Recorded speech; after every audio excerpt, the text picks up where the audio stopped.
You're listening to 102.9 WFPRLP, Franklin Public Radio.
Let's go live. Live.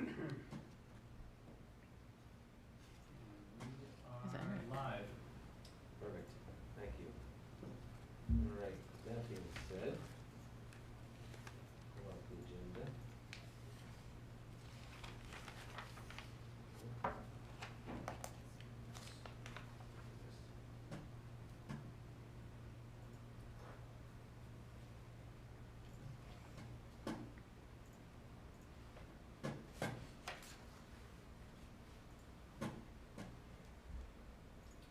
Perfect.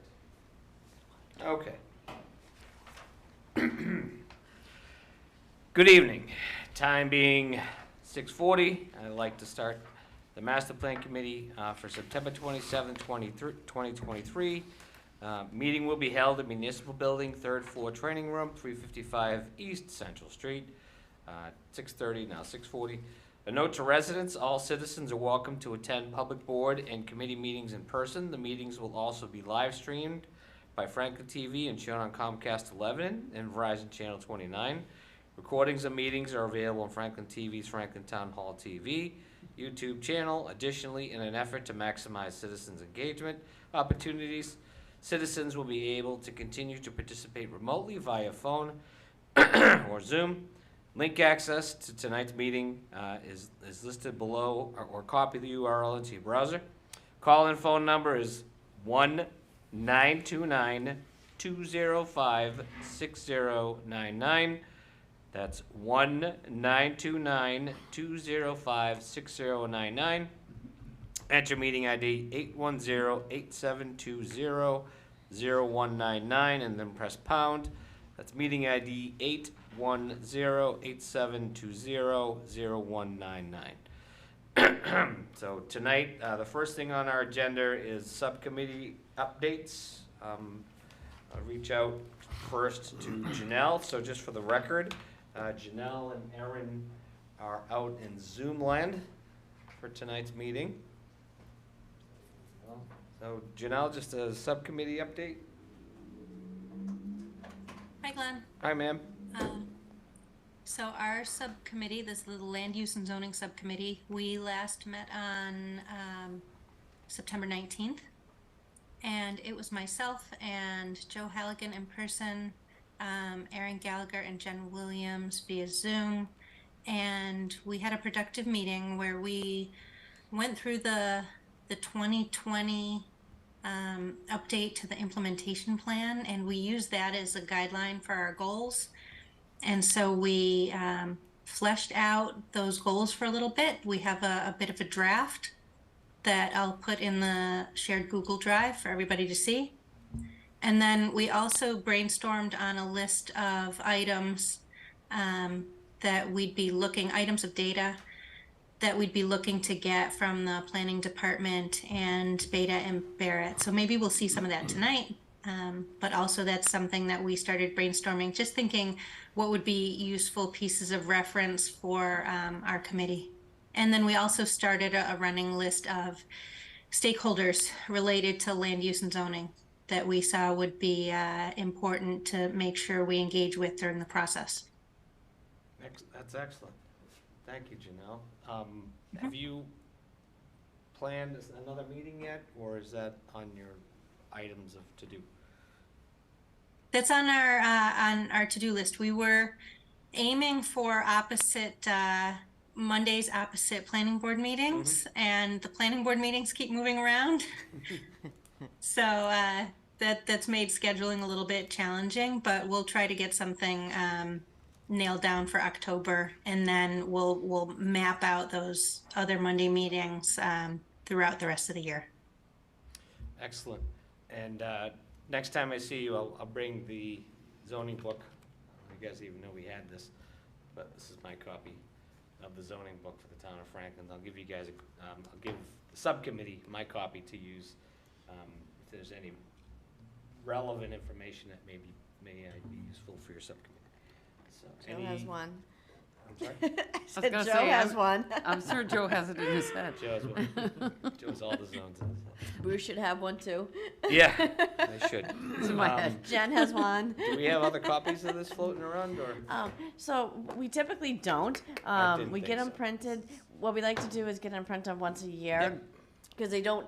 All the amendments that happen during the year, then after the new year, they get inputted into the book, and then that's when I end up going to get them reprinted. So we only try to do it once a year, but we kind of I always put in a plastic sleeve at the back of it that you can throw in amendments. But like I said, they have 3 members on their board that should have most of it right now. There are a that lot of pertains. amendments this year, though. What there Yeah, are, right. there are. There are So a quite few a more few. months, we'll be reprinting it again, and I can make even more copies. Janelle, any other further information? No, that's it. Thanks, Glenn. Thank you. All right, let's move over to Housing and Economic Development. Chair Ken Elmore. Still working on that next meeting, but I do want to just call people's attention to a report that the Massachusetts Taxpayers Foundation put out, I think yesterday, and it is, I think for the sake of looking at, it is called Urban Economies on the Precipice, A Tale of 6 Cities. It looks at Boston and a number of other cities, DC, San Francisco, and a few others. And I think it's worth us taking a look at, because they're talking about conditions in urban spaces, particularly around here.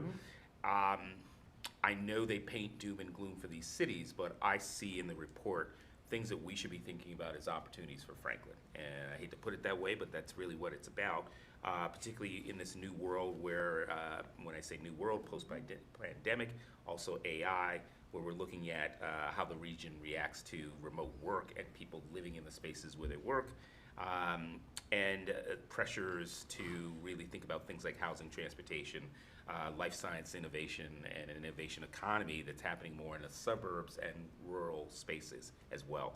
It's worth a look, and as I said, I look through this saying not doom and gloom, because it looks like it's more of opportunity for us to think about how we want to fashion ourselves. Where did you? So I'll send a link. Okay, yeah, that would be great. It's, should I send it to you? Yeah, just Or send should I it, send send it- it to Amy send and to Amy? CC me. Great. And she can make a copy available either via a link or as a copy that goes into the Drive. drive. And I'll pass it around if folks want to take a look at it. Yeah, absolutely. And pardon my notes. Oh, yeah. All right. Any other information, Ken? That's it, thanks. We're All still right. working on scheduling meetings. No worries. We're gonna get more information tonight. Over to Community Services, Facilities, and Circulation, Kobe. Yes, we have our meeting schedule for the rest of the calendar year, Mhm. which is at 5 o'clock before every meeting. Yep.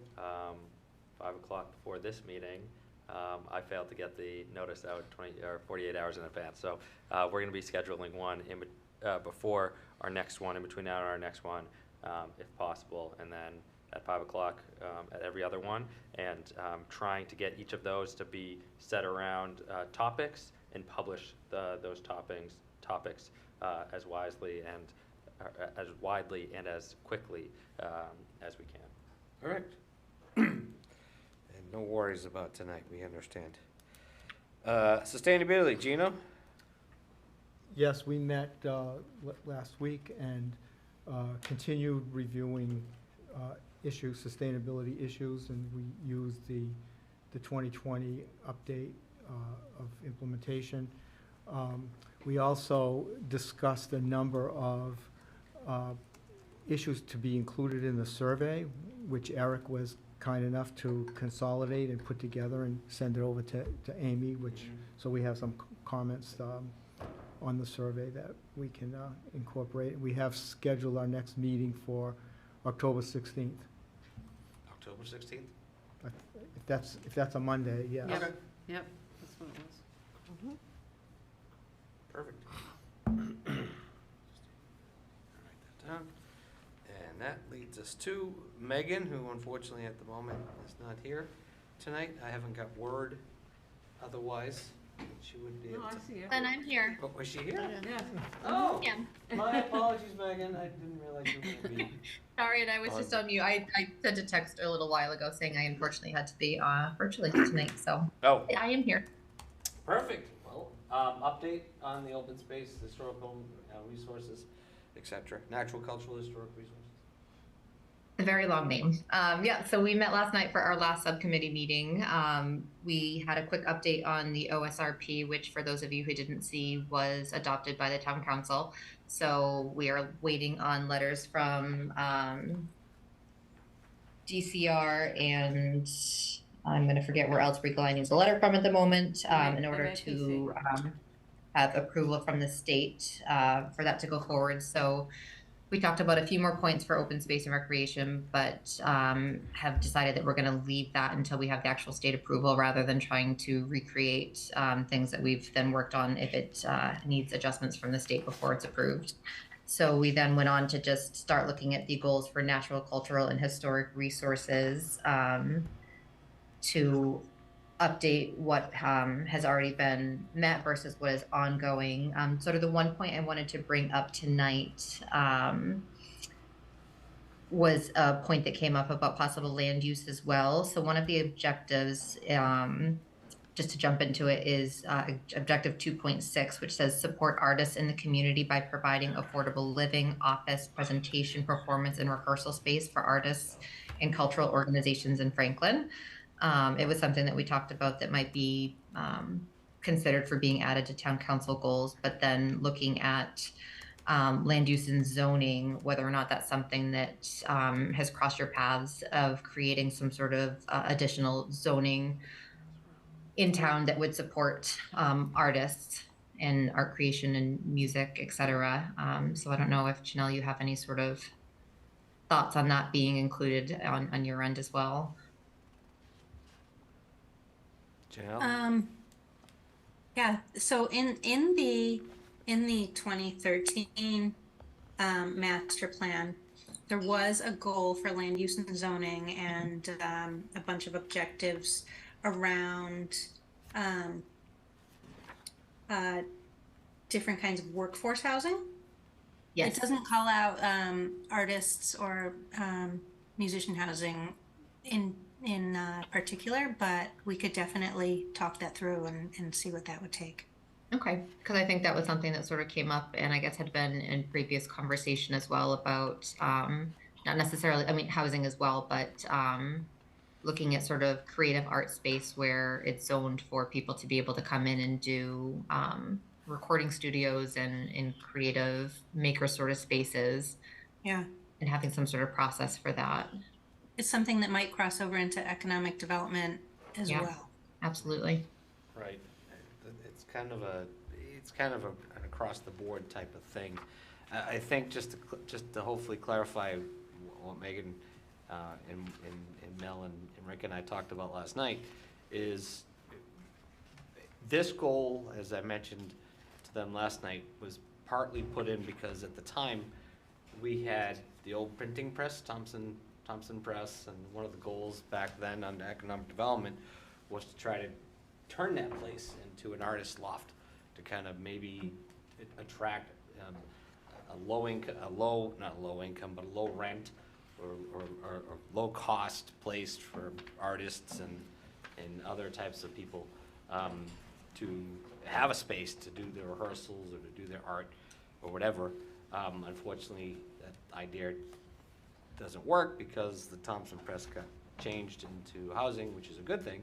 But we did rezone Cutler Clark McDermott in other areas in the town, other small areas in the town for that specific reason. Nothing has yet to come to fruition of that idea. But one of the thoughts was, and this was something that kind of got thrown up, and since Kobe's here, we can throw it by him too. Maybe one of our council goals is to look at zoning throughout the town to see where we can kind of find locations that would be attractive for just those purposes. Because right now we don't have much. So, and Megan, am I wrong in saying that? No, I think that's exactly where we landed, and that's what I've noted from last night as well. Okay. Yeah, I would just add that it was almost as if to expand the MBI zone in different areas. Yeah. So, anything else, Megan, in regards to? No, I just think, one of the things that we left the meeting thinking about, and I think we're certainly open to feedback from anybody else and look at, the community involvement in this part as well with our feedback, but looking at the cultural resources and maintaining that and enhancing that in the town of Mel, I don't know if you've come up with any more words better than what we kind of came up with last night, but looking at different cultural aspects that aren't currently touched in the 2013 goals, and looking at not just art itself, but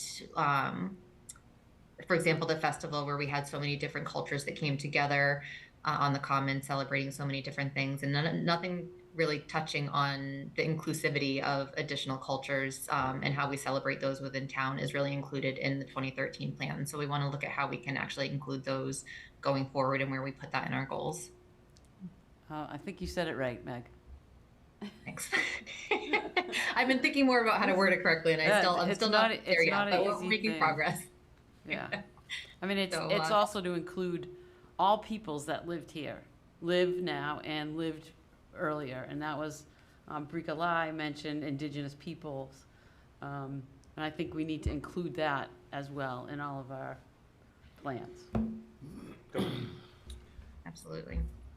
Meg, I just wanted, so we had 3 arts and culture listening sessions over the past year, and those produced a list of tiered recommendations on high priority, low priority. I have them all typed out. I've been waiting to put them in a place that's, a format that could be published. But certainly I have that to present to you. Yeah, I think we would love to look at that, Kobe, if that's okay, and then we can, utilize that to help find the right wording to make sure we're being, inclusive and I guess supporting the whole community and what we're looking to do for these goals. Absolutely. Kobe, is that something that you have in a doc format or something that you can put in the drive? Yeah. And, because there is a folder for open space, historical natural resources that could go into. Cool, yeah. For We references. did talk a little bit about the listening sessions, but you have Cool. all that data. I have all the Yeah, data. it's just you know, a why- messy Like, Like, you gotta give it- reinvent the you gotta- wheel if a lot you gotta of let it's go of already it. done, so. Yeah, all right. And while on subcommittee updates, and this is something I mentioned to Amy earlier.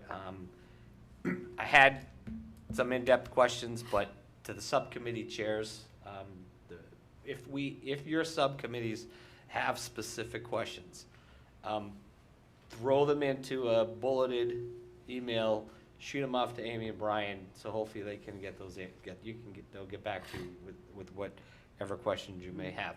The reason I bring that up is because last night, as we were thumbing through, for instance, goal number 3, and Amy, I'm just bringing this up just to show you what I'm referring to and not looking for specific answers right now, and I'll throw them in, Megan and I and Mel and Rick will throw them into an email, so you have them, but, we bring up what I was talking about, so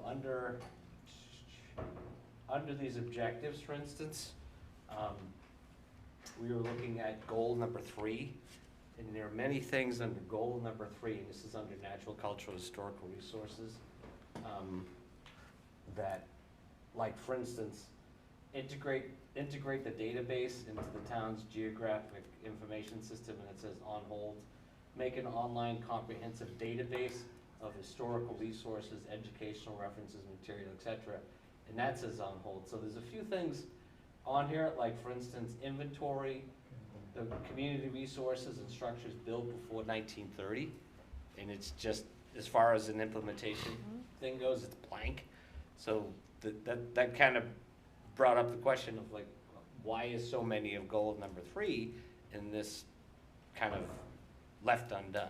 So we'll throw those specific questions into an email, but this is just to show you what we were referencing when you get the email, so you're not shocked, like, what the hell are they talking about? This is goal 3, natural, cultural, historical resources, and that was kind of an interesting question. It's like, well, do we have an inventory of houses dating prior to 1930? We brought up, for instance, goal 2.7, not 2.7, where it says create an expanded business, is that the right one? Oh, preserve and protect community resources, representative towns, natural, cultural. We're gonna reach out to Vicki Earls for some information on that too. So there's just a lot of questions that came up under this specific goal as to whether or not, whether or not they were complete, whether or not. So, just for you, and the reason I said earlier that this might be relevant to Brian, because many of these goals were set back when Brian was part of that first master plan, so maybe he has the answers to these. So, or you might have answers. Go ahead. Yeah, no, I think that's a great idea. If you kind of keep it simple, bulleted point with questions, Brian and I can sit down, go through, get all the answers, and get back to each subcommittee with those answers if they have questions on the previous goals. Okay. And why they were ongoing or on hold or the reasons behind that. Okay. We can definitely do that. And just for the chairs of the subcommittees, if you are going to send questions, be specific. Like, for instance, the one I was asking about was in reference to NHC 3.2. So she knows specifically what you're referring to. So. All right. With that being said, let's move on. Any other subcommittee questions? Other information?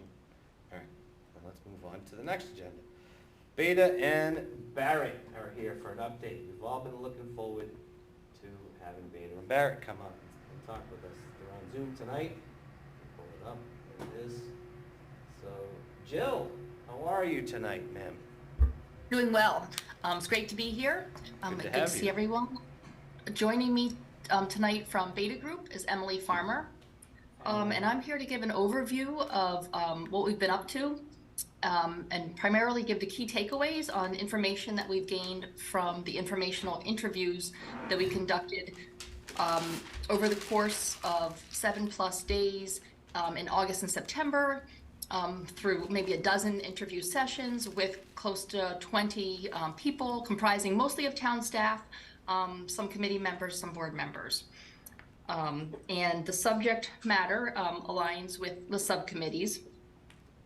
And if I can take a few minutes, Glenn, I'm not sure how much time we have, but I was hoping to share some of the things that we heard in the interviews. Absolutely. Okay. I made you co-host. You're all set to be co-host, Jill. Oh, okay. Terrific. Thank you.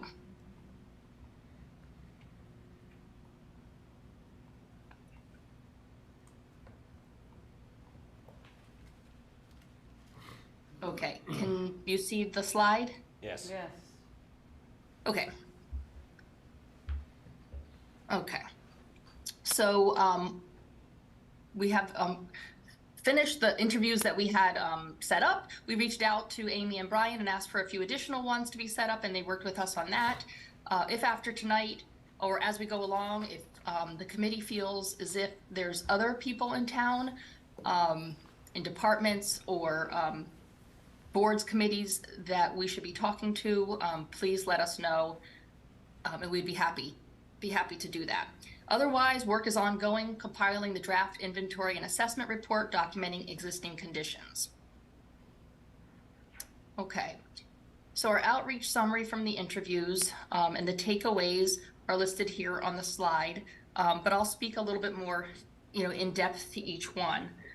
For housing and economic development, some of the strengths that we heard was that commercial development is in the industrial areas and the outskirts of town. Franklin has all of the different kinds of businesses people may want. There's a municipal affordable housing trust. There's been the addition of more rentable condos with apartments with affordable housing units. There seems to be consensus within town that more affordable housing is needed. Some weaknesses that we've heard are the building upkeep in downtown. Many businesses are not accessible by bikers or pedestrians. There's a lack of intermediate housing, meaning not emergency housing and not owning a home. A need for affordable housing and a need for veterans needing housing, and that they do not get the resources they need at times.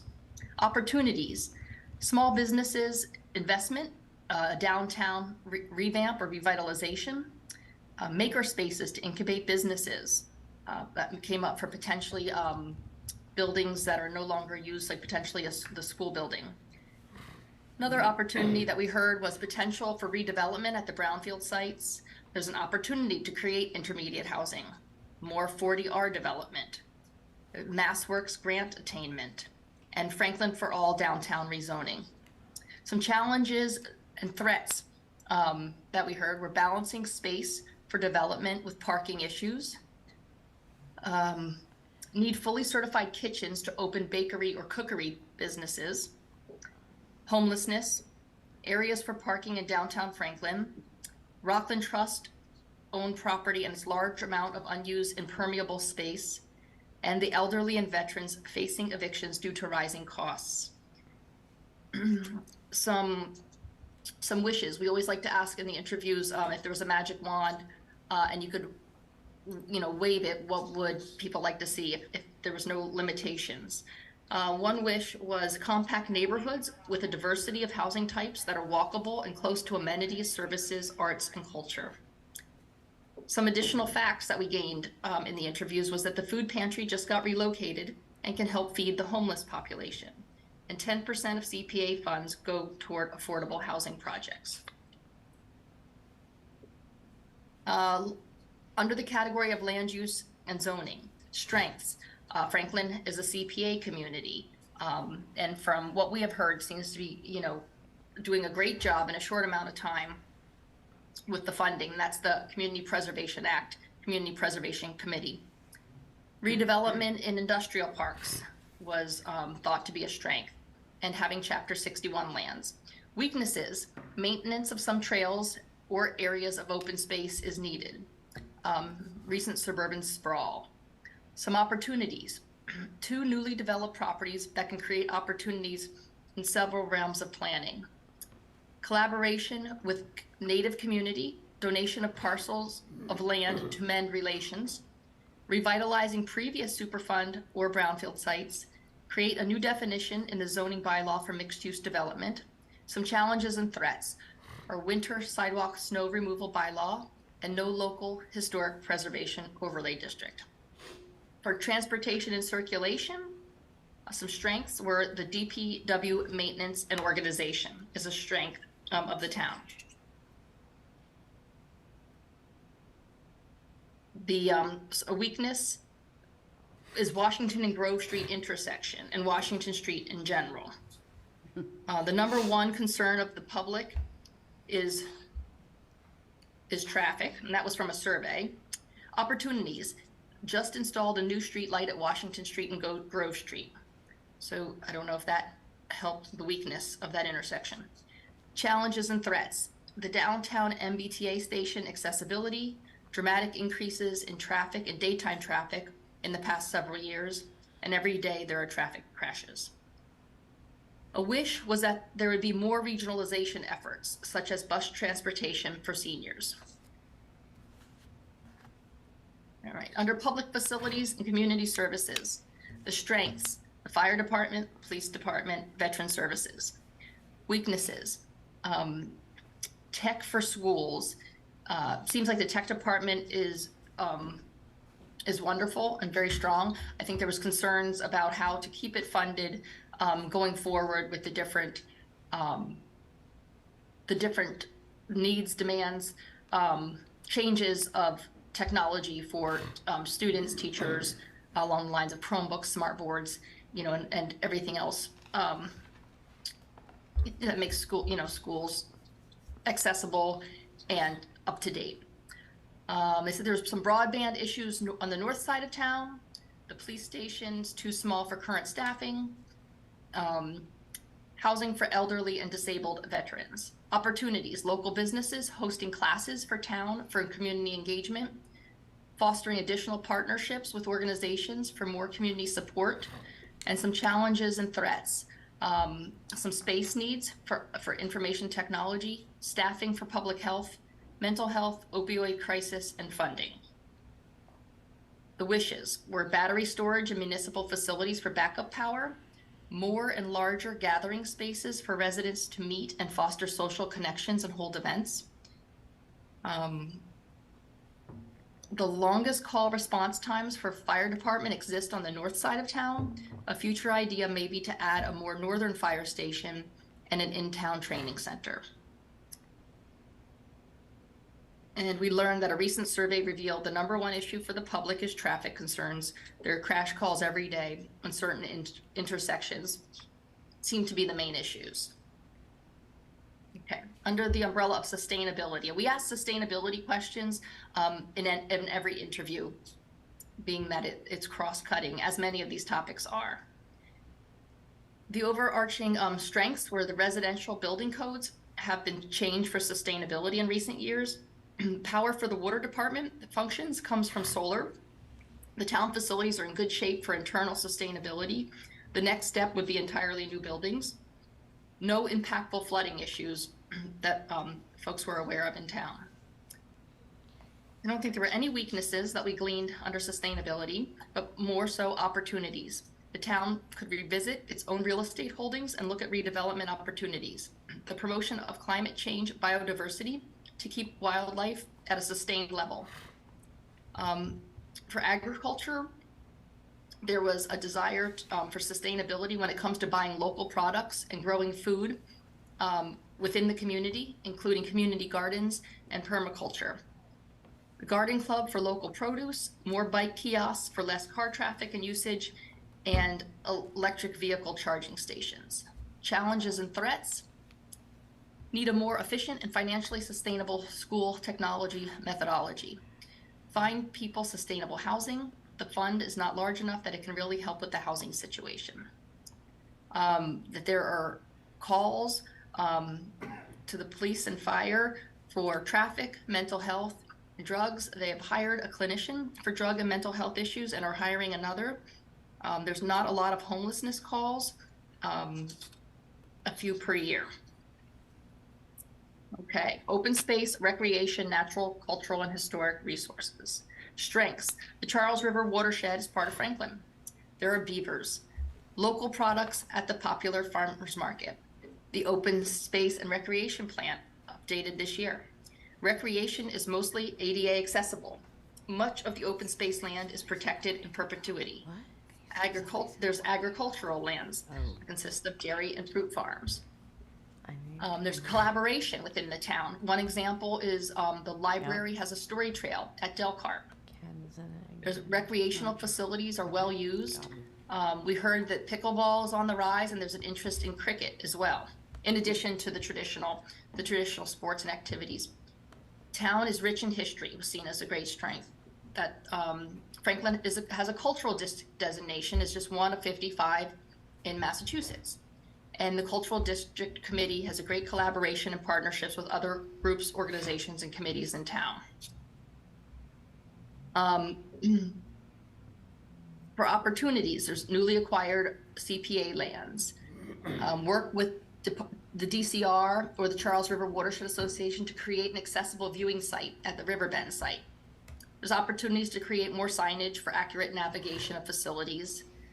An opportunity to connect with Indigenous people and communities, those that have a connection to Franklin, historically or currently.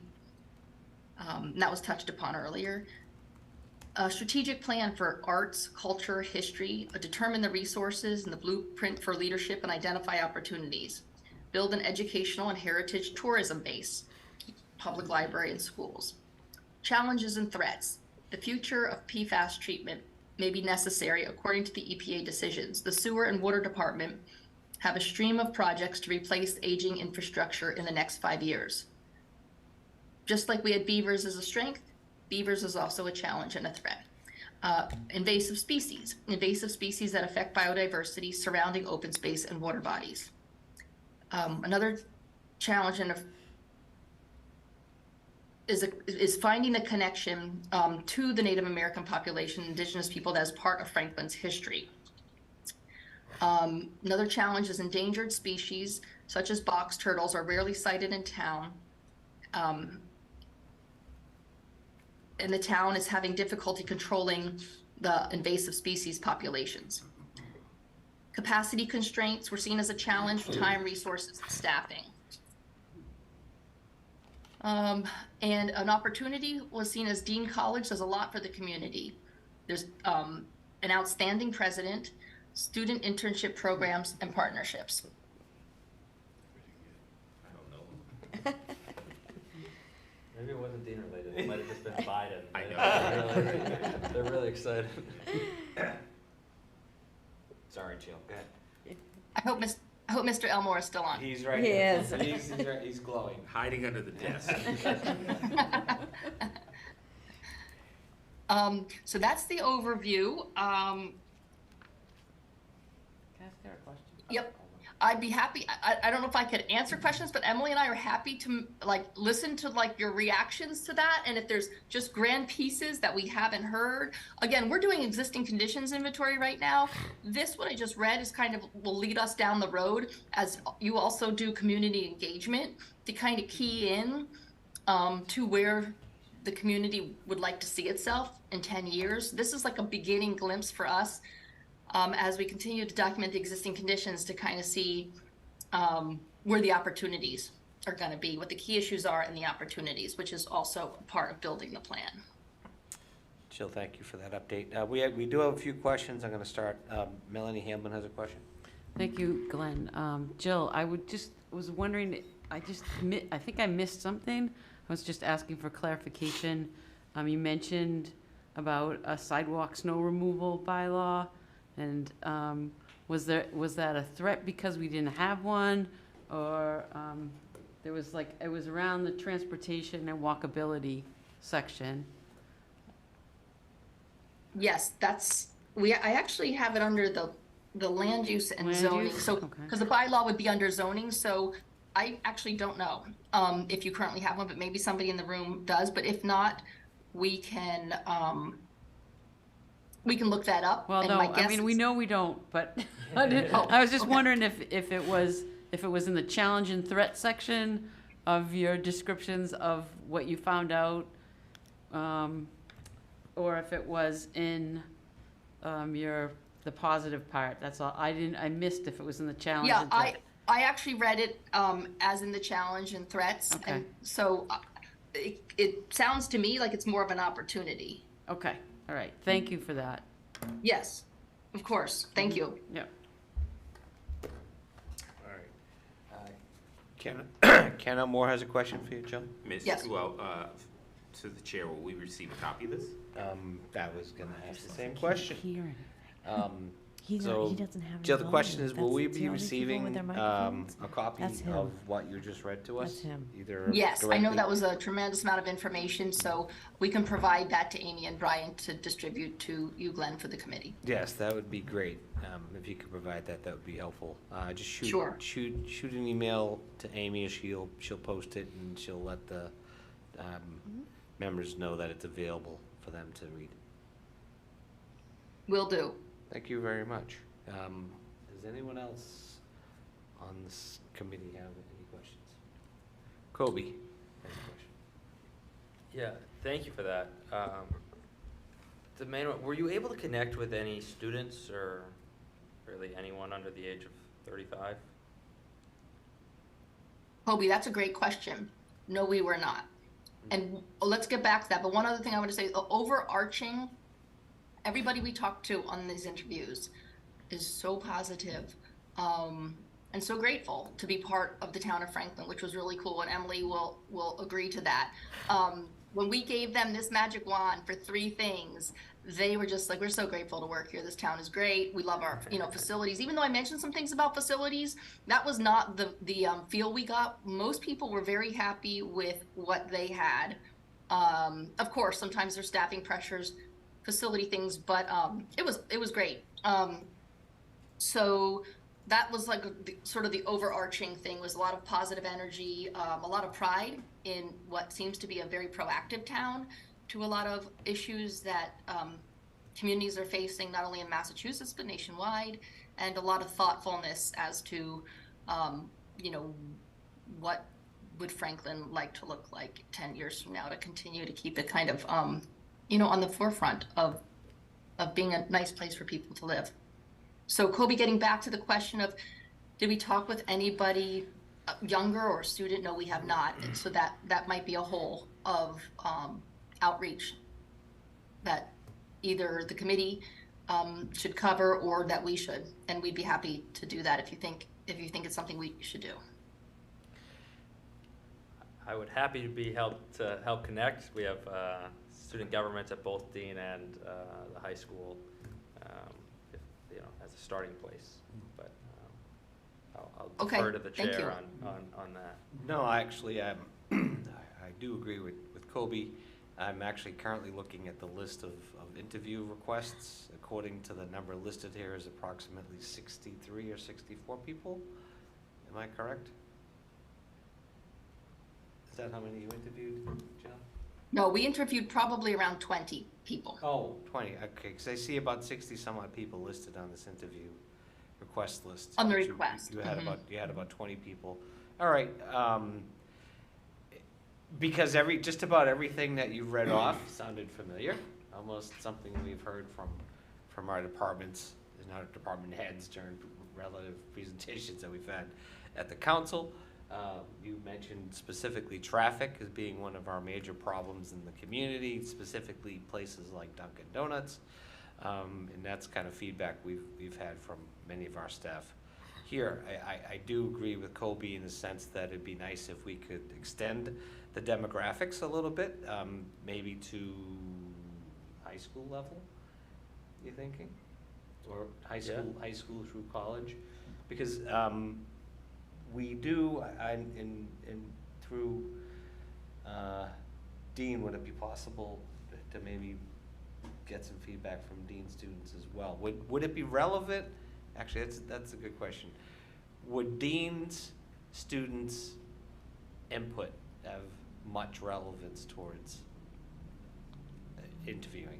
So I guess what I'm getting at is if we put something together that were high school level and college level, age groups basically 15 through 35, like Kobe said, and then just took a general pulse, maybe say 100 or so different people, just to get some feedback from them. It would be interesting to see how that contrasts.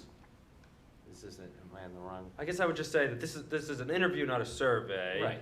But each of those populations have elected people to represent their viewpoints and so forth, looking for 1 or 2 people to capture a sense of the views that those people exist.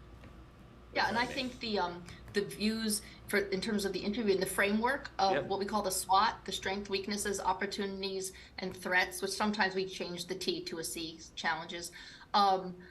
They'd be really valuable to hear from the high school student government, but also from the students at Dean College, because the master plan is often thought of as, you know, a plan for everybody who lives, works, and plays in that town. So, you know, they're interacting with the businesses, the roads, potential job opportunities, recreational facilities. So it's up to you as a committee, but I would see value in incorporating the local college. And I also want to say that we work in other communities that have colleges as well, and oftentimes the folks don't even speak of the college. So it's interesting, and we're grateful that from the beginning conversations, the master plan committee has included Dean College, you know, in the conversations and in the framework of the plan. Okay, thank you, Joe. Joe, I'm just gonna let Kobe finish his series of questions, and over to you, Joe. and then Okay, I'll come right yeah. back to you. Go ahead, Kobe. All right, the other populations that I wasn't sure if we were able to check in with were people connected to our most vulnerable residents, the food pantry, the Safe Coalition, Housing Authority. Were we able to find contacts and successfully get interviews with any or all of the above? No, we were not. Okay, that might be worthwhile, and again, I'd be happy to help if we deem that worthwhile. You know, I just Thank you, tried Paul. to, you know, I had the same reaction where it sounded a lot like staff feedback. Huge, great to put into one place and make sure that we have a sense. These are the people that are working every day. I get that. Trying to think through, trying to pressure ourselves to find what voices aren't typically being heard in these processes is going to be something that I at least will be trying to keep an eye on. Yeah, I have another line of questioning, but that, yeah. Along this line, I just Yeah. wanna get feedback from the rest. Joe, yeah. Okay, just to touch on what we're all talking about. Yep. I do respect the idea of getting the younger generation's feelings about what's going on in town. Dean students, the staff. We never mentioned the taxpayers in town. What about talking to the people who are gonna pay for all this? We're talking now in this room about, nobody's paying for that. How about talking to the taxpayer who's gonna vote in November, who's gonna foot the bill? We're going for overrides. It's their money. We should be talking to the taxpayers too, to find out what their feeling is on this. Not just the younger generation, the older generation, people that aren't involved in the tax base. The taxes are what's gonna pay for any of this to be done. I would just say that the interview list, which is 60 people that were reached out to, I would say 80 to 90% of them were I thought you said 20 people. middle tax. Yeah, but even Only among 20 those, people responded. only 20 people responded. Okay. But, yeah, that was the target, and we're about to do a survey. But that- what that's we're a talking about community tonight survey. doesn't sound like anybody was a taxpayer. Well, there No, might I have been a think few. so. Like, it's like but your there might have Lisa been a few. Fiana to the downtown Right, but in businesses, general, your- I mean, the people that are gonna go to the polls and vote for overrides and vote for what the things we're gonna have to do in town, those are the ones gonna make things happen in the long run. Even if we have goals, they're gonna be paid for. Right, and that's true, but that's kind of a survey. Much of that's gonna fall on the survey that's going out to the public. I understand. These were just kind of general feedback from known individuals. These were And- for the existing conditions, Right. but what we're sharing is that as we learn about the existing conditions, which was the task at hand, you get sort of a lead into these key issues that you as a committee will be going out into the community with your community engagement, the survey, the Harvest Day booth or tabling activity, and all things to follow. That will hopefully reach all of the populations Yeah. in Franklin, the taxpayers, the most vulnerable, and all of that. Right. So I think, and Nana, you had a point you wanted to make in regards to Joe's? Well, yeah, which is a good point that Joe is making.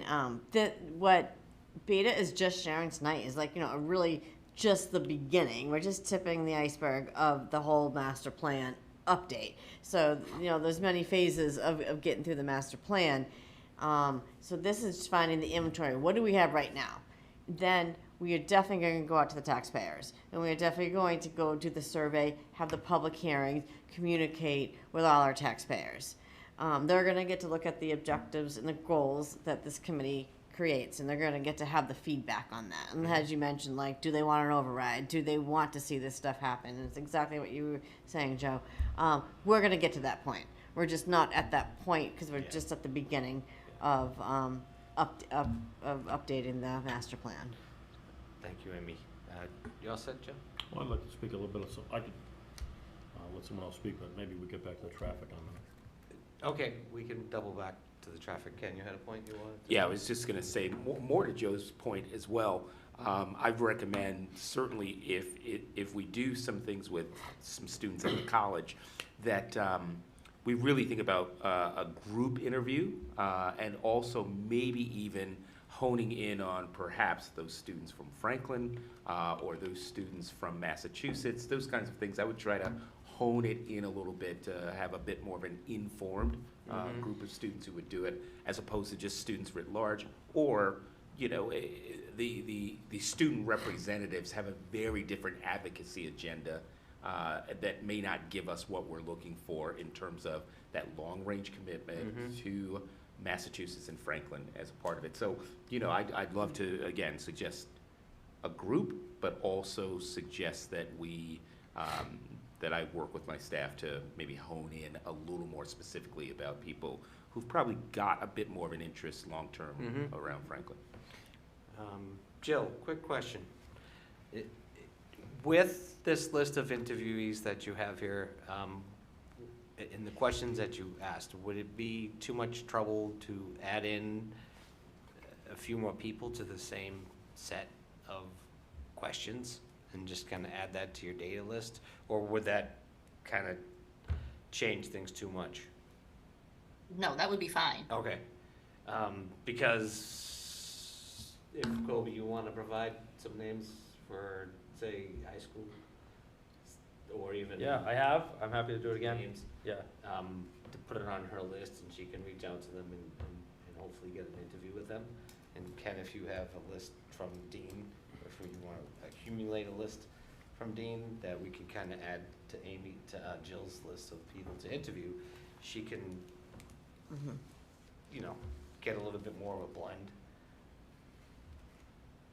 And- Thank you. And I don't think we need a significant amount more of people. I'm not thinking, and I know I said 100 earlier, that might be a little exaggerated.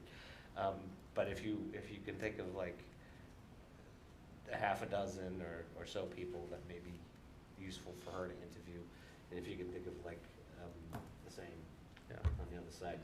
It's really just to kind of grab that demographic. Yeah, I looked at the Just list. I understand. provided possible names. I'm happy to raise them again. Okay. Gina? I was just gonna say, or maybe ask, I think it might be interesting to get the perspective of Dean's students who aren't from Franklin or Massachusetts, who have experience elsewhere in the country, and how, what their perception is of Franklin.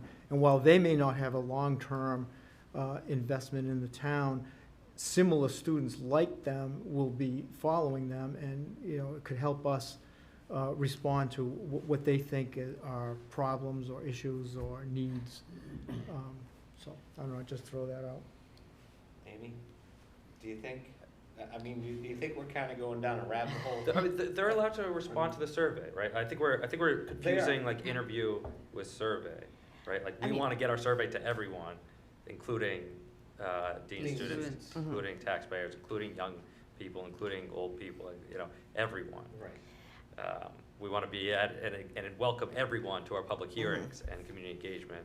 These are identifying key people so that we have that we can do deep dives and have, you know, more I don't know, just more informational in order to guide future things. Right. Mr. Chairman, Yes. the other thing I thought about when Ken was talking about trying to think of the pool of students is maybe the longer term ones, juniors and seniors. I don't think it necessarily where they could be from Franklin, they could be from Massachusetts, but the ones who have spent more time in this town would probably know more about their inventory, because I mean, this is an inventory assessment. Right. It's what does the town have to offer? So freshmen aren't gonna probably know that right off the bat.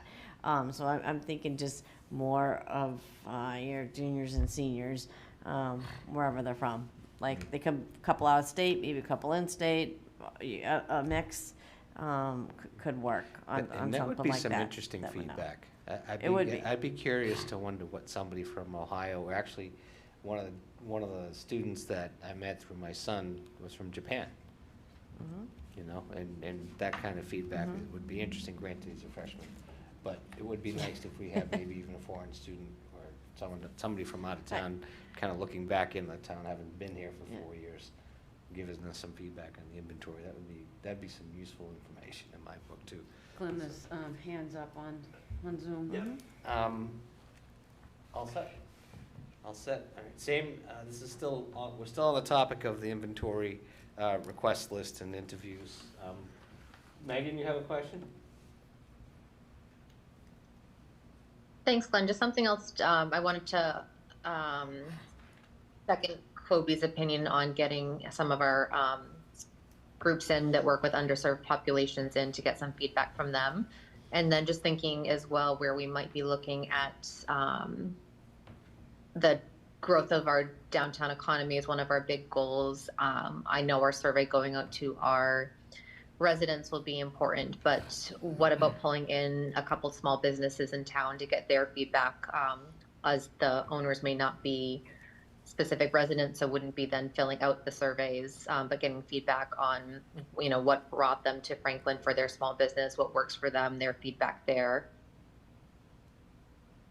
Yeah, Megan, excuse me, this through the chair, this is Jill. Yes. I think those are great ideas and suggestions. And one thing we were wondering, is there a director of the Chamber of Commerce? Yeah, Jack Lank is one good person that we can reach out to. Jack Lank, Lisa as Piana. well as Lisa Piana from the Franklin Downtown Partnership. Okay, Lisa's, yeah. Lisa's actually on this list. I don't know if she got back to you at all. So Lisa Piana, she's the executive director of the Franklin Downtown Partnership. She represents many of the downtown businesses, the small business owners specifically. Yes, so I think a downtown business group interview would be beneficial. Okay. I think Lisa Piana would be the better one to reach out to for the downtown, and Jack Lank is regional. So to keep it small and local, that's Lisa. To keep it regional, that's Jack Lank. Okay. Thank you. Thanks, Jill. Thanks, Glenn. No, thank you, Meg. Good question. Janelle? Hi, Glenn, thanks.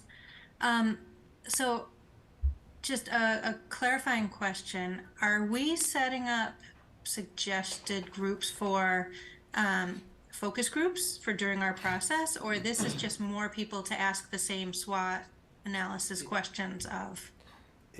It's just to add more people, to add to the swath of interview questions that have already been asked to 20 people so far. It's just to add kind of a different demographic. But Janelle, you bring up a great question, and that's where I was thinking is where do we draw this line, kind of, because it's not going to be perfect. We're not going to get to speak with everybody. Right. But we, in these beginning stages, as Amy mentioned, we're still in the beginning. Everybody who we do get to speak with, or you get to speak with, and as the survey rolls out and the QR code with links to what's going on, it gets more. It kind of grows the circle of people who know what's going on, and where we can get engagement. And as we have a draft of an existing conditions report, and then as we have a draft of the key issues, and then the goals and so forth, the focus groups that you were kind of starting to allude to is what will be really beneficial for the subcommittees to gather with and reach out to get those get input from people in those areas to kind of see at that point what's missing. Are we getting it? Are we hitting everything? What's missing? And keep refining it from there. So I think there's a lot of space in the future for focus groups for each of these topic areas. And so for now, we're happy to do some additional interviews. Particularly, I think the students is great, the vulnerable, the organizations that are very much in tune with the more vulnerable populations, small businesses, maybe some people have, you know, a couple others that we just haven't gotten the big takeaway on. I mean, I don't know if the library, there was somebody I think on our list that we didn't speak with. I don't know if that's a missing piece at this point or if that's something we get in the future, but we should be able to get it all as we go along. But we definitely want to get the big stuff now. Okay. Erin, I'll get to you in 1 second. I just have a quick question in regards to what Jill just said. I see that there's basically every principal, including the superintendent, listed on this list. Did we get many people from the schools to reply to this set of questions? We had the superintendent, a principal, IT, and maybe one other person on that. Several of the heads of the middle school we spoke to, different middle schools we spoke to as well. Okay. So. Good. Thanks, So, Emily. Just curious, because I just wanted to see if that was part of the 20 that actually got represented in your inventory. Yes. Jill, we got one more question from Erin Gallagher. Sure. Erin? What's up? Hi, everybody. First, I'm sorry if you hear my kids in the background, but first wondering for some of the folks that you haven't been able to get back, get in touch with, if there's somebody on the committee here that could personally connect to you, maybe then that email is going to get noticed and picked up in a way that it hasn't been so far, and their feedback might be very helpful. Also, just wanted to be sure that we are, considering that these are like the themes and takeaways, focus areas moving forward, that we are making sure that we incorporate those opinions from small business owners, residents, that kind of thing. I know obviously it can't be extensive, it can't be everybody at this point, but if we're making our central themes that we're focusing on, that we're looking outside of the town offices to the residents. Yep. Thank you, Erin. All right. Very good. Moving on, then, different question for you, Jill, through this interview questions. I think it's relevant to this. Kobe, you had a question? Yeah, I mean, it would now be an appropriate time to ask about sort of data. What data are you I had a few data things that I wasn't sure if they were on your list or not, or could be on your list or not. Is that an appropriate line of questioning at this time? Kobe, if through the chair, I'm okay with listening to your requests. Whether or not I'll be able to answer, I don't know. Right. Okay. Yeah. So you mentioned a few around traffic. I lead the circulation subcommittee, and that in particular feels like it would be helpful to have some quantitative data. One would be around crashes. Are we able to get crash data? The other would be around GATRA use.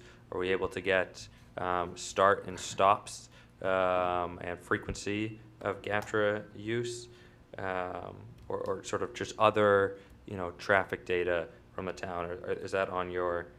Is it in their purview to supply that kind? Yeah, is that in your data list? Yeah.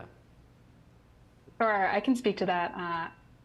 I'll reintroduce myself. My name is Emily. I'm actually writing your circulation, your sustainability, and your public facilities and community services chapters. Sweet. So if you ask me questions about those, I probably will maybe not know the answer. For this specific question, yes, we can acquire crash data from MassDOT. Very easy to get, and I think actually anybody can acquire MassDOT data specifically about crashes.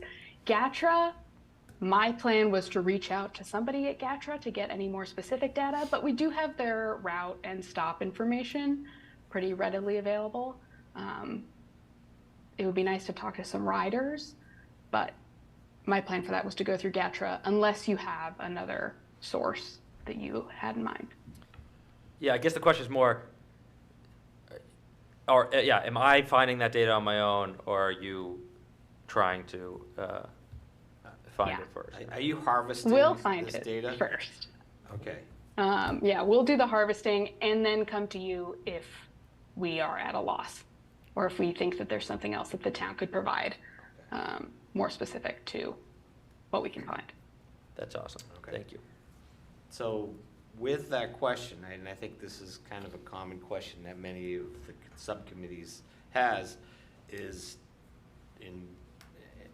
maybe relevant to you, Amy, as well, is to what depth is the harvesting of much of the data going to be going to? What's your purview in regards to collecting that data? And what is it that you are gonna need from us as a committee and subcommittees to be able to go out and create a series of surveys that the public can give us feedback on? Are you gonna be providing that information kind of to us so that we can go out and do that, or what's your level of depth? Is that a Jill question, or is that any It's question? whoever feels We're looking comfortable at answering Jill. it. Yeah. I can tell you in terms of depth for the chapters, we don't want to get too personal. Obviously, we're not going to be sharing any private information that is not suitable for public viewing. Yep. You know, I write a lot of hazard mitigation plans with addresses that we do not include in the plans. I think unless there's something going really poorly in town, we don't get that in depth. We're not going to count the number. We're not doing traffic counts or anything of that sort. What we do want to know is how many crashes are happening in a year. How many calls are the police getting about, I'm specifically talking about traffic counts because that's what I was thinking about today. How many police calls are the police getting about traffic or accident related issues? But unless there's something going horribly wrong, which we haven't seen, congrats, I don't believe we're going to go super in depth. I think if you're talking maybe about housing, that may have more distinct needs for data, maybe planning and zoning as well. But a lot of that stuff is already publicly available. And so developing that into a survey, I think a lot of the survey will be more opinion based and, you know, what have you seen based? I'm sticking to traffic, where do you see the most traffic in town? Where do you find yourself getting the most stuck? Does your basement flood every rainy season? You know, where are you seeing a need for expansion in the school system or in public facilities? Something of that sort. Does that answer your question? Yes, for the most part. Okay. So just it's kind of for my clarification too, within each content area, for instance, natural culture, historical resources, there are tables. Give an example: Massachusetts Cultural Resource Information System documented properties, and it shows a list A through O of like Franklin Center, Unionville, North Franklin, et cetera, et cetera, et cetera.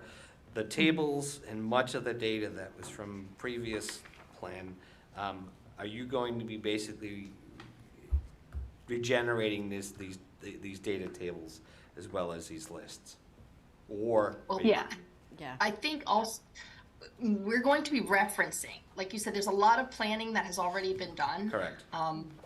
You want to keep it light, and I apologize, I have to go in 5 minutes. Yep. But we want to keep it light. You'll see it in a month or so. Okay. But we're going to try and keep it light because nobody wants to read a 200-page document. And the real tool to this is redeveloping that updated implementation plan that everybody's reviewing now with the goals and the policies. And this is all part of that process to get the community engaged or re-engaged, and really updating, refreshing, renewing the plan.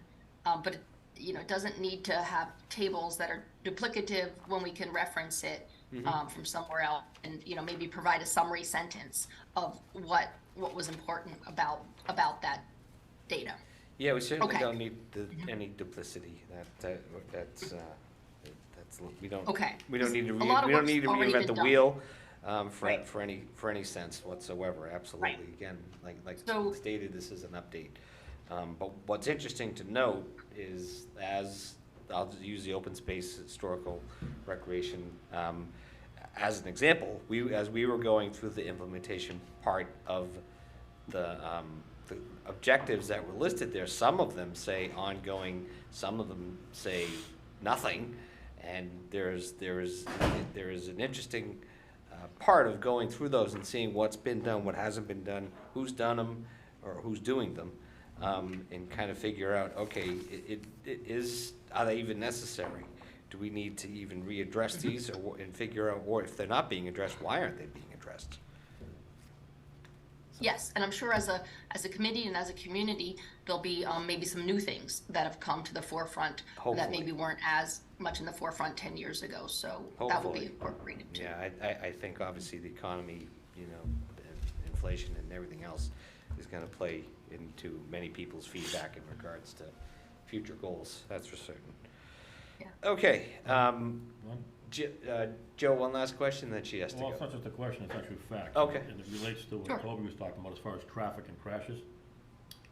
There's an old saying, believe nothing what you hear, and believe Half everything of what you see. Well, I'm the guy.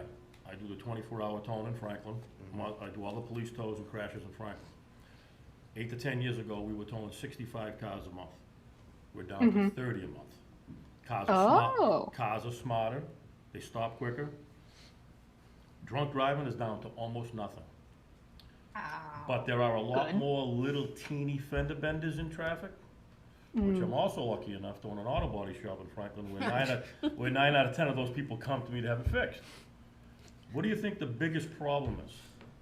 It's not the infrastructure, it's not the lights, it's not too much building on 140. phones. It's Cell all phones. cell phones and texting, Yeah. and they all confess it to me. You know, I went to answer an email, and I tapped the guy in front of me. My Yep. daughter was texting, my son was on the phone. Yep. So it hurts me when I watch town meetings when people go, oh my God, they're gonna put another building up. The accidents that are gonna happen, it's not because of our infrastructure, our roadways, our sidewalks. It's a disease on the phone. And that is a fact. I will agree with you in many aspects, except I will notice, I have noticed in the past few years with the pandemic, that people are a little bit more lawless in regards to speeding and other things like that, especially on the highways. And I see more and more car crashes between exit 16 and 17. I had this conversation with the chief also. That's problematic. And another reason why the traffic is down, it's a good thing, because traffic brings business, it brings people. When COVID was at its highest, there were less people driving, but when they drove, they were driving faster because the roads were wide open. Now that we're back to normal, the traffic is thicker, the cars are traveling slower. Yeah. So we're seeing less major accidents, but fender benders Yeah, from the traffic phones and tends the to texting. cause less problems, that's That's true. correct. That's So I why just- Boston has. I just don't like that thought at all the town meetings I watch, but, the accidents that are gonna happen. The accidents aren't from what we have in town, Yep, it's the cell phone. And back in the 60s and 70s, it used to be alcohol. yeah. Those days are Used to gone. be. Now it's the cell phone. So, sorry, Joe, I didn't mean to cut you short, but Jill, I know you have to leave. I just wanted to thank you guys for all the hard work that you're putting into this. Is there anything else you want to add before I let you go? Yeah, no, thank you. Emily's my pleasure to be here to reconnect with everybody on the committee. We're in touch with Amy and Brian on a more regular basis. It's always great to be able to see and hear from all of you. Just some upcoming things. I know the community survey, you're going to be on the agenda later tonight, so I look forward to hearing updates on that. Also, great job with logo, tagline, whatever everybody's working on. We look forward to people adding to the shared drive any photos from around town. I think Amy was able to distribute a wish list we had on maybe some additional photos that we'd like to have in our kind of photo library that we could pull from for the master plan. It's always nice to add in photos of, places and people in the community. Makes it very rich. If you see, people on the sidewalks or things like that, or on a bike or in a park or wherever, just to add to what we were able to get on the time we came out and did a site tour. In the meantime, we're continuing to compile the report, and we'll liaise through Brian and Amy for any additional information that we might need in the upcoming weeks. And feel free to do the same on the opposite way. Perfect. Thank you so much. We appreciate. Thank you. We appreciate your time Thank you. tonight, and we hope to hear from you soon. All right, our pleasure. Thanks. Take care. Good night. Thank you. Emily, thank you. Thank you. Appreciate it. All right, moving on. Any other, Amy? Can I just make one comment? Of course. I just want to let the committee know that we do have a shared drive with Beta and Barrett Group that I put all the meeting minutes, subcommittee meeting minutes. We meet with them every other week for updates. So they are, this committee may not see it, but they are in the loop constantly. So they're seeing what's going on, and they will be checking in on some of these meetings. They've been focused on doing the inventory assessment right now. They'll be coming back to more meetings as well. When we get into the survey, we can talk about that. But we keep them up to speed on everything that's going on with the committee. So I just want you guys to be aware of that. Excellent. Thanks. Rick, anything? Ken? Okay, moving on. And I know, Amy, you have a limited time frame. You're here till 8:15 as well. It's kind of tight for everyone tonight. But let's move on to the Harvest Festival. And we've got Harvest Festival setup, cleanup, and manning the tables. Amy? Sure. I'll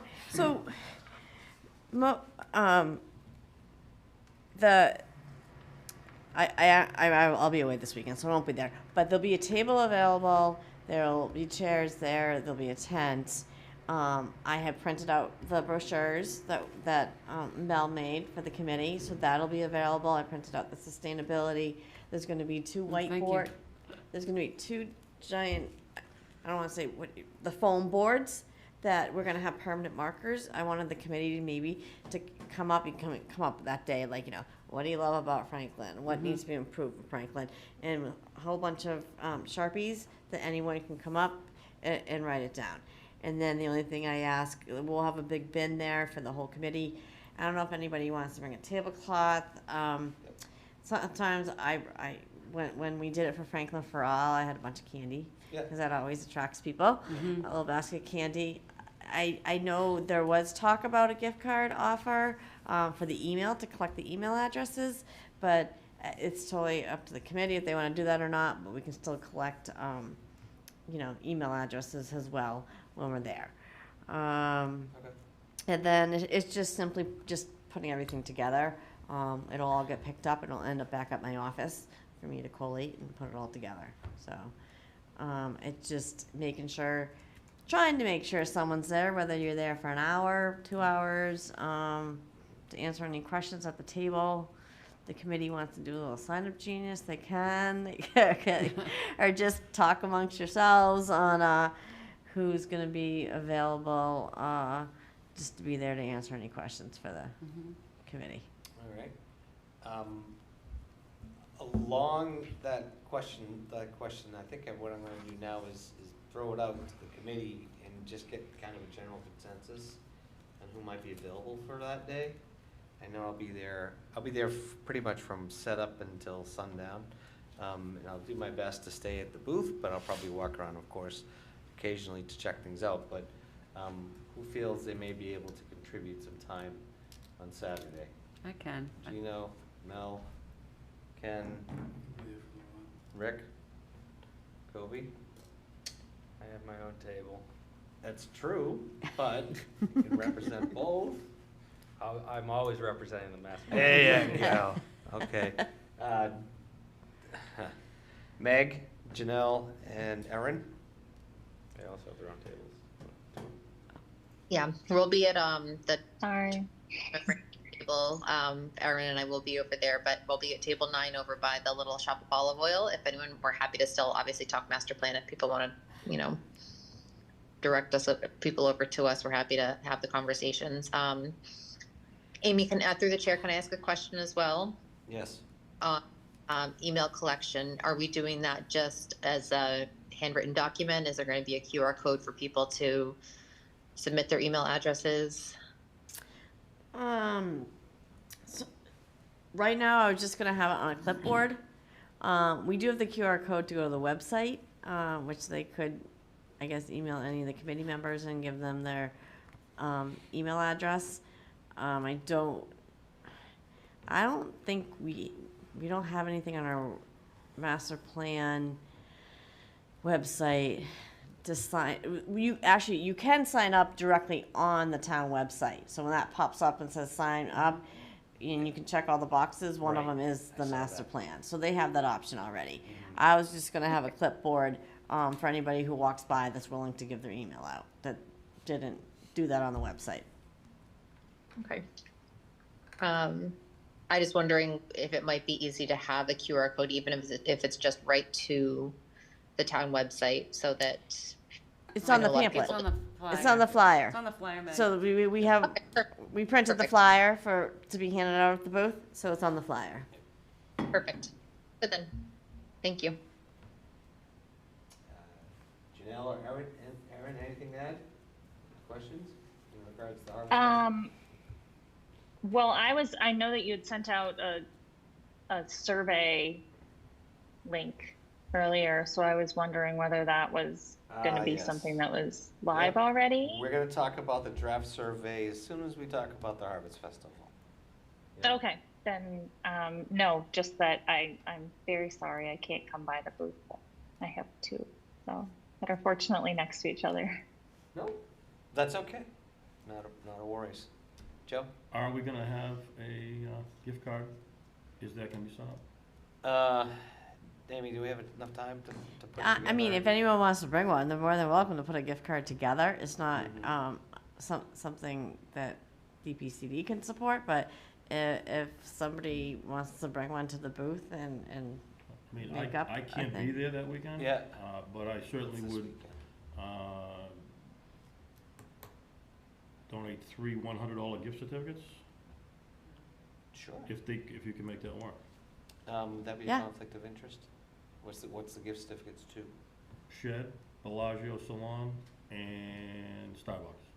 Yeah, absolutely. That I would- know Absolutely. that may not go That- along with the downtown thing, but People No, it's- love gift I'm certificates. supporting this side of town. No, that works. Yeah. I'm sure Supporting all That Dean works. Collins would give a couple of season passes to the upcoming season as well. So then when it'll be a raffle then. it'll or be a something. raffle. It'll be a raffle. People sign up their email addresses. Email, And that's all then you we'll- need. We'll pull everybody's names after or Mhm. something. And who would I bring those to you? Well, I would suggest a committee member volunteer. I won't be, All right. I won't Give be them there. to Glenn. Give and them to then Glenn. if Good you- Glenn, so we can get his nails If done. you guys want to put a list, if you put a list together, Glenn, of what you have, I can make a Make it Make on a a little sheet. flyer. I can make a flyer Yeah. for it. Okay. I might just have a small recommendation that we save some for, it's one thing to get emails, it's another thing to get survey participation. Right. That's gonna be the Right. harder one to get. Save it for Kobe's reelection? And if you wanna donate them, 140 Maple Street. No, but, you know, I think it's one thing to offer one or two, or, you know, I don't know how many if we're gonna be flooded with donations. That was a pretty generous offer from both of you. Fair enough. Yeah, a very, very generous, offer. If it's a limited amount, we might wanna use one or two, to entice people to sign up, and more to entice Or for people the to take the survey. survey. Yeah, that's fine. Yeah, I agree. I mean, one I for agree. we discussed it I last time. agree, It was like so- one for the, How do one for the, collect the emails, and then Yeah. others, more for the survey. How do we, yeah, but the collecting the emails I get, but doing the survey, how are we gonna, how do we connect the reward to the? Be lottery. Will fill out the survey, you have a chance to win a And you gift have to put your certificate. name on it, right? Yeah, so Da, da, da. typically how we would do these, Yeah, your at the email. end of the survey, you would say, this is not gonna be attached. Thank you for completing the survey. This won't be attached, to your name. Are you interested in participating or being eligible for a raffle? And at that Okay. point, you add your name. Yeah. And you just don't They attach could it just to the give rest their of the name, they survey don't results. even have to, no address, or they can still answer it anonymously if they don't want to be part of winning Right. a gift. Yeah, you ask it at the end, you don't attach it to the survey results, you say that you want to attach it, to the survey results, and you make it optional. Okay, that sounds cool. I'm all in. All right, Thank so you, we'll Joe. hold I didn't Joe mean up to make it to. difficult. No, you did make it. Oh, you just made it easier, actually. That's Thank great. you. We're gonna get more people to Erin? Oh, I didn't pull my hand back down, but I Oh. agree that, incentivizing the survey, highlighting that people could win, yeah, Lots of cool makes it more stuff. likely Take for a lot them of to fill surveys out. for $100 at Starbucks. So before we move on to the I'm draft survey. thinking about how many iced lattes I could get with Yeah, that. right. Yeah, no kidding. Before we move on to 6. the draft survey review in the last 15 minutes that we have here, I just want to say to Joe, thank you. I want to say to Ken, thank you.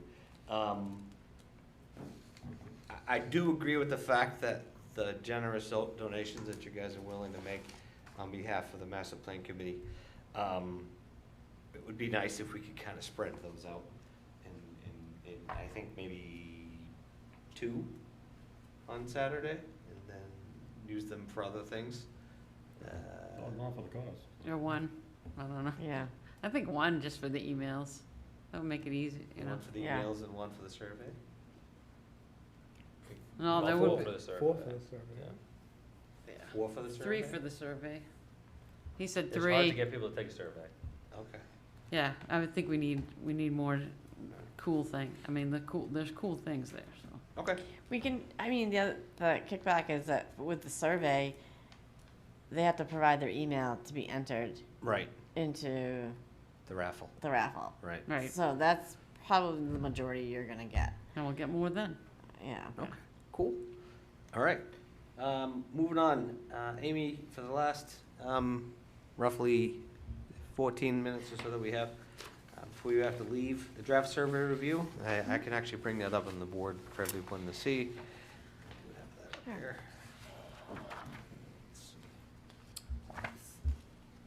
Do you want me to kind of slowly? This is really very first draft.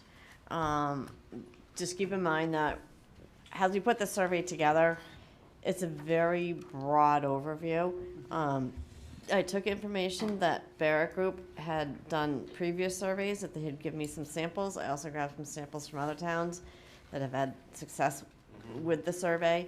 I've kept it that it should take them no longer than 10 minutes, because we don't want them to get bogged down. I've included some community background. Also, each subcommittee does have 1 or 2 questions, because I can't get bogged down too much on each subcommittee, because we're going to lose participants in it. I also want to note that this was done in a Word document, Google Word for now. It will be made into an online document that people can get online when it's finalized, but also be able to print paper copies to put at the library, senior center, around town if people want to fill it out on paper. So I'm just keeping it in a Word doc right now. I don't want to put it on any forms until it's finalized. But I think what I'm asking the committee is really just to kind of look through it, more for edits, recommendations. I don't want to make it any larger than it is, but if you maybe look at your subcommittee questions and it's not what you're looking for out of an answer and you want to adjust the questions, I think looking for that kind of feedback. If you think I'm missing something in the demographics or want to set offer more answers to a few of them that maybe not be included.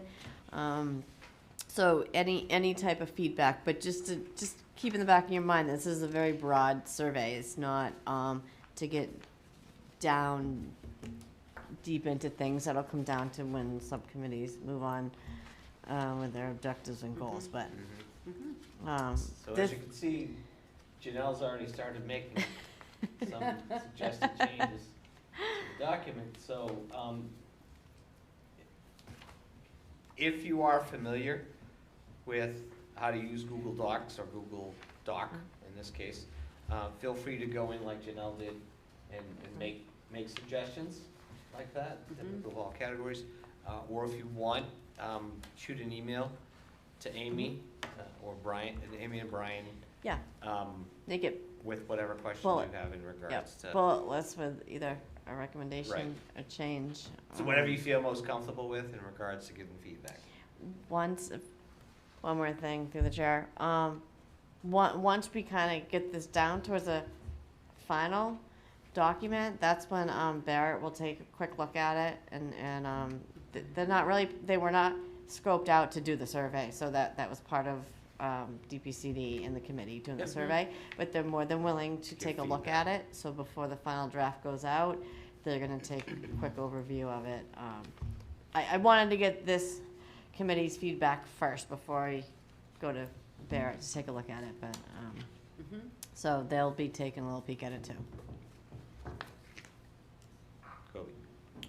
Okay, so my first question was, where do we provide specific feedback? And it seems like directly on the Google Doc is the best way to do that.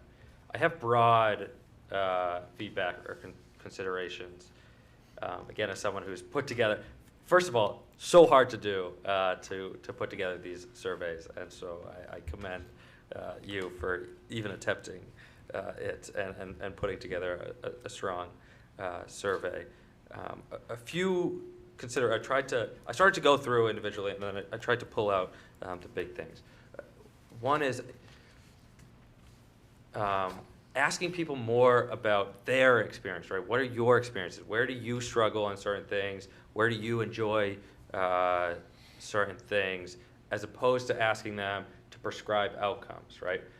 Their job is not to be planning experts. They're experts on themselves and their experiences in town. So not like, where would you put a police department? But where do you struggle or enjoy time? Just in general, trying to have them be more on that side. Support for statements as opposed to check off boxes. This was something that the Franklin for All survey did, as for example, where instead of do you agree with these statements, it's to what level do you agree? Because you're probably going to agree that all of these things are good, but I strongly agree. So it's a statement, and then strongly agree, agree, somewhat disagree, something to that, or I strongly support this thing, or this is important to me. Not check off the things that are important to you, but this is very important to me, this is a little important to me, this is not at all important to me. So more scaled things is more helpful feedback on the back end. And then I think you had a good few, but making sure that there's some opportunity for open-ended, and we can go back and sort of code and put them into buckets of things, but as opposed to overly prompting them with what annoys you? Is it this? There might be some opportunities to just describe your ideal Franklin, or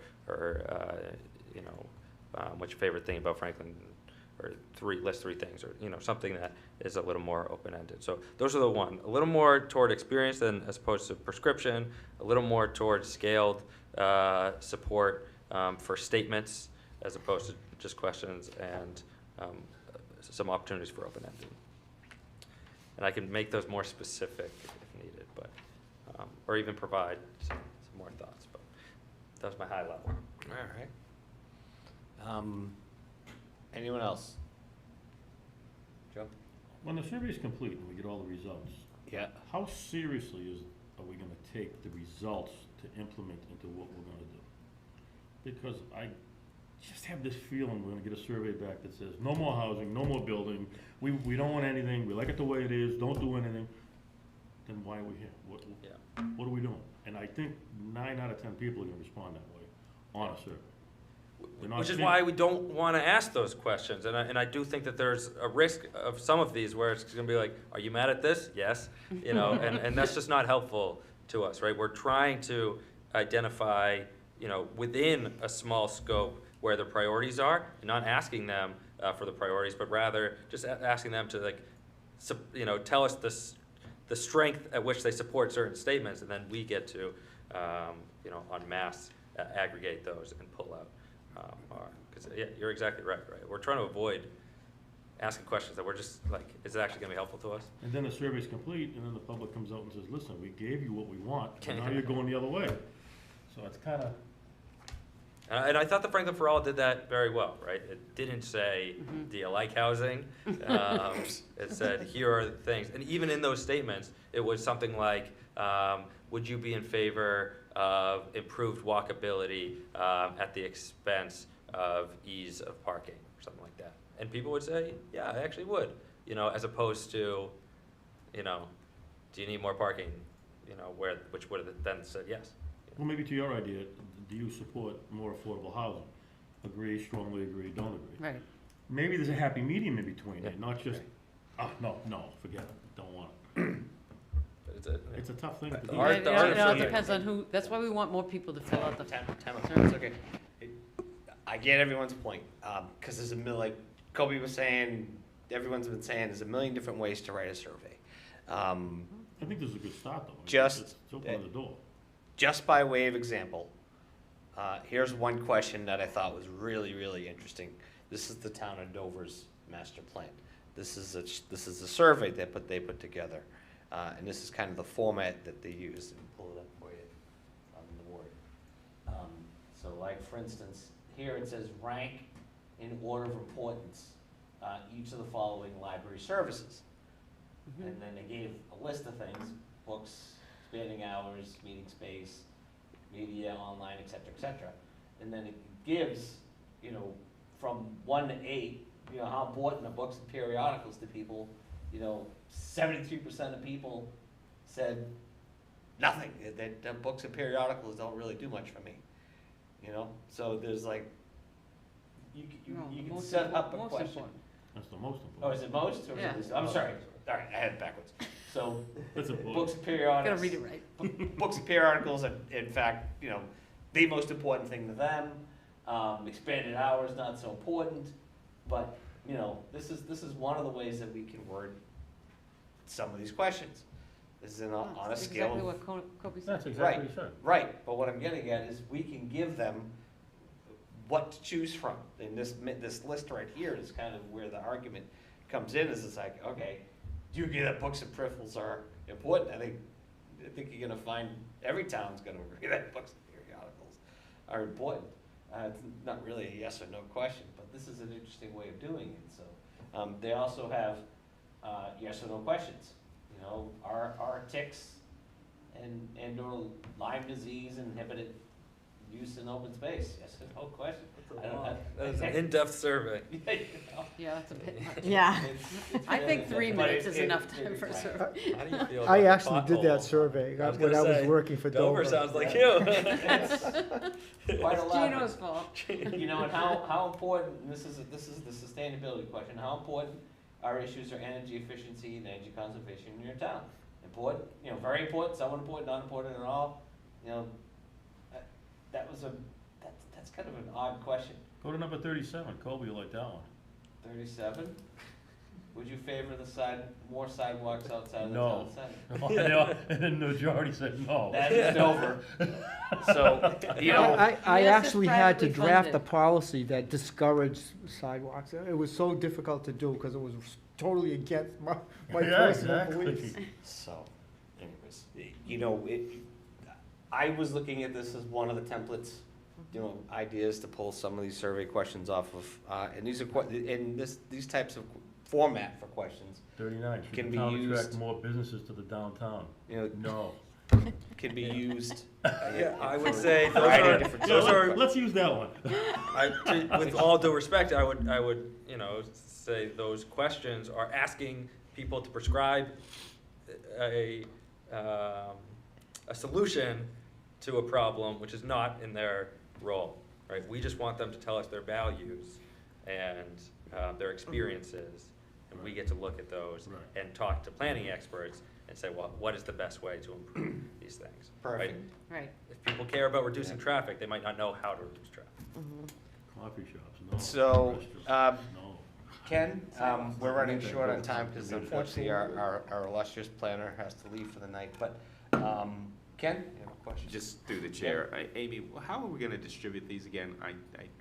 So there'll be a Google form online on the website that will probably also offer a QR code that we can put all around town. And then I will have printed copies for such as the library, the senior center, town hall. So as much as possible. Social media, if we can. Get it out in social media links, through subcommittee meetings. The scan code. Everybody, I mean, we can even, if we get the scan code, I can even get little business card made up. That's what we did with the Franklin Ferrari, these little business cards made up that put all over town, scan this, take the survey. So, and any ideas you might have, Ken, as well? Anything I might have missed? All right, so as part of everyone's homework, those on Zoom and those in the room, is to please take some time and go through the survey as expeditiously as you can, so we can kind of get the survey up and running as soon as possible.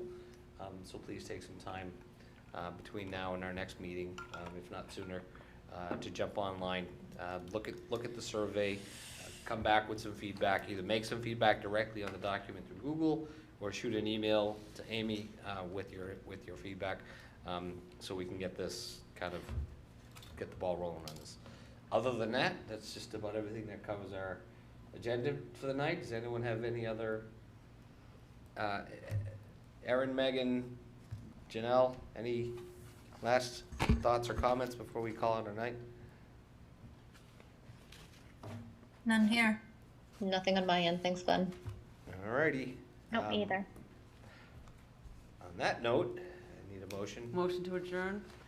Second. All in favor? Aye. Thank you, Roll everybody. call. Oh, roll call. Oh, you're right. Joe. I wasn't gonna say Yeah, anything. you're right. Procedural. As usual. I'll call roll call. Kobe. Yes. Mel. Yes. Jen. John here. Rick. Yes. Megan. Yes. Ken. Yes. Erin. Yes. Joe. Yes. Janelle. Yes. Eric. Eric's Not here, sorry. Gino. Yes. Mel. Did I get you? Yep. And myself? Yes. Have a good night, everybody. Good night. Good job. Non-debatable. Non-debatable, as Tommy would say.